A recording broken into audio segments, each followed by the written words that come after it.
시작부터 끝까지 보면 도움이 되는 마준마 TV입니다. 오늘 내용은 운전자, 보행자 모두 확인하시면 좋을 것 같습니다. 한 사람이 이 두 가지 입장이 모두 될 수 있기 때문인데요. 10월부터 본격적인 개정된 도로교통법이 시행됩니다.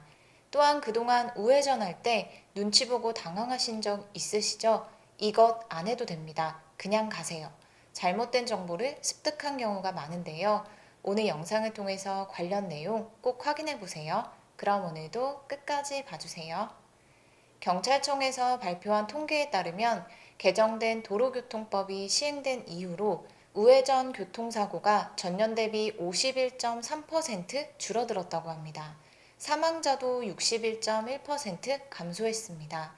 10월 본격적인 시행을 앞두고 시행 초기 계도 기간임에도 불구하고 우회전 일시정지 등 개정된 도로교통법이 효과가 있었던 것입니다.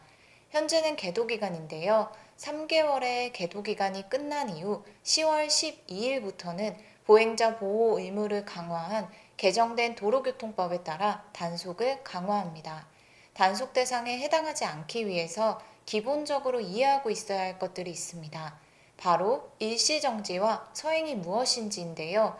일시정지는 타이어가 완전히 멈춘 상태, 서행은 바로 완전 멈춤이 가능한 속도를 말합니다. 즉, 서행은 차를 즉시 정지시킬 수 있는 매우 느린 속도입니다. 몇 가지 예를 들어 살펴보겠습니다. 전방 차량 신호가 적색인 경우 횡단보도가 녹색이면 일시정지 후 보행자가 없으면 우회전 가능합니다. 단 우회전 중 신호에 따라 진행하는 차량과 사고 시 신호 위반 책임이 있습니다. 전방 차량 신호가 녹색인 경우는 어떨까요? 보행자가 있거나 보행자가 인도에서 통행하려고 하는 때에도 일시 정지해야 합니다. 우회전 후 횡단보도 신호등이 적색이면 서행하면서 우회전 가능합니다. 현재 계도 기간을 포함하여 10일 본격적으로 해당 제도가 시행되면 우회전을 할 때는 보행 신호등이 아니라 횡단보도를 건너려는 보행자가 있는지를 꼭 확인하셔야 합니다. 만약 보행자가 횡단보도를 건너려는 통행 의사를 분명하게 표현했음에도 불구하고 일시정지하지 않으면 10월부터는 승용차 기준 범칙금 6만 원뿐만 아니라 면허 벌점 10점도 부과됩니다. 예를 들어 보행자가 손을 들고 횡단보도를 건너려는 의사를 운전자에게 밝혔음에도 서지 않고 우회전을 해서 위험한 상황이 발생했다면 단속될 수 있습니다.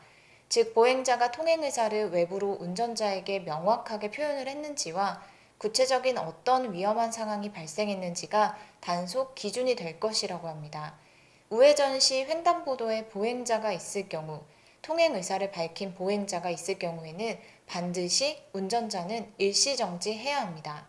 그리고 이런 경우는 어떻게 해야 할까요? 아마 운전자분들이라면 공감할 수 있는 내용이실 것 같은데요. 우회전하는 길 횡단보도가 초록불이어서 일시정지하고 있는데 뒷차가 빵빵거려서 당황스럽고 이걸 가야 하나 말아야 하나 고민하셨던 분들 계실 것 같습니다. 초록불인 횡단보도 주변에 건너려는 사람이 아무도 없음에도 불구하고 일시정지하거나 신호등이 바뀔 때까지 오랜 시간 정차하는 경우가 있는데요. 이는 개정법에 대한 잘못된 정보를 습득했기 때문이라고 합니다. 경찰청에서 발표한 자료에 따르면 횡단보도가 녹색이지만 보행자가 없다면 서행하여 우회전 가능하고 보행자가 있을 경우에는 횡단보도 앞에서 일시정지한 후 보행자가 다 건너간 후 우회전 가능하다고 안내하고 있습니다. 즉, 횡단보도 신호등이 녹색이어도 보행자가 없다면 우회전하시면 됩니다. 단 반드시 일시정지와 서행하셔야 한다는 점은 잊지 마세요. 즉, 보행신호일 때 무조건 일시정지해서 적색등으로 바뀔 때까지 기다리지 않아도 됩니다. 뒷차가 빵빵거릴 때 어떻게 해야 하나 당황하셨던 분들은 해당 내용 지금이라도 꼭 알고 계시면 좋겠습니다. 하지만 꼭 주의하셔야 할 점은 보행신호이지만 건너는 보행자, 건너려는 보행자가 없을 때는 일시정지와 서행으로 가도 되지만 만에 하나 사고가 발생했을 경우에는 신호 위반 책임이라고 하니 보행자 유무를 반드시 꼭 잘 확인하셔야 합니다. 그래서 우회전할 때는 일단 서야 된다라는 마음으로 운전하시는 것이 꼭 필요합니다. 오늘 내용도 많은 분들에게 도움이 되셨으면 좋겠습니다. 운전자, 보행자 모두의 입장에서 늘 조심하셔서 안전하고 건강하게 지내셨으면 좋겠습니다. 오늘 영상도 끝까지 봐주셔서 정말 감사합니다. 구독과 좋아요, 알림 설정 꼭 부탁드립니다. 감사합니다.